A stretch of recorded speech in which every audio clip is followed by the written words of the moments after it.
Welcome to ELT 135. A course and lab manual has been provided for your use. Due to the COVID-19 epidemic, there will be no lab time this semester. However, the lab manual contains valuable information in each of the background segments preceding each experiment. Our human senses, such as sound, sight, touch, and smell, can be reproduced by various electronic sensors. Today we're going to discuss mechanical sensors. The first grouping is the heat sensors, one of which is the Mercury heat sensor. Introduced and used in the 1930s and 40s, used mostly in factory truss ceilings.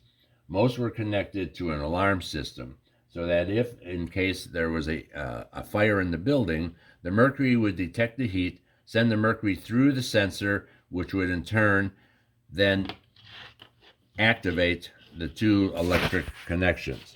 Note here, there's one connection and two connections. Once the mercury connects those two, we have a complete circuit.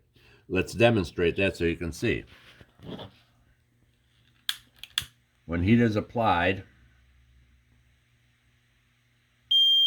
the mercury will move on, and as soon as it cools down, it will shut itself off automatically.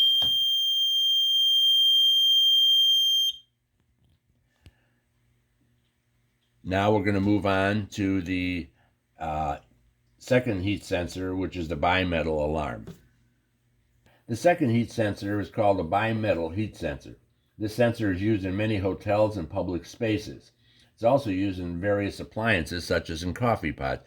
You'll notice that in many of the coffee pot heating trays, you'll see this little button sitting up, and this is nothing more than the heat sensor that is saying when the coffee gets to a certain temperature to hold it at that temperature.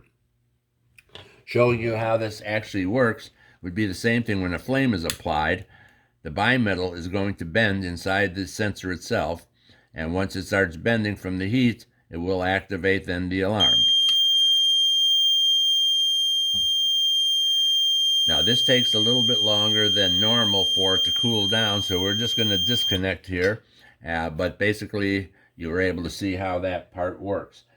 You can purchase these sensors at a very a low-end price, and they are valued in different temperatures. So we can buy this with 80 degrees, 90 degrees, 100, 120 degrees, whatever it is we want to be exposed to that type of heat.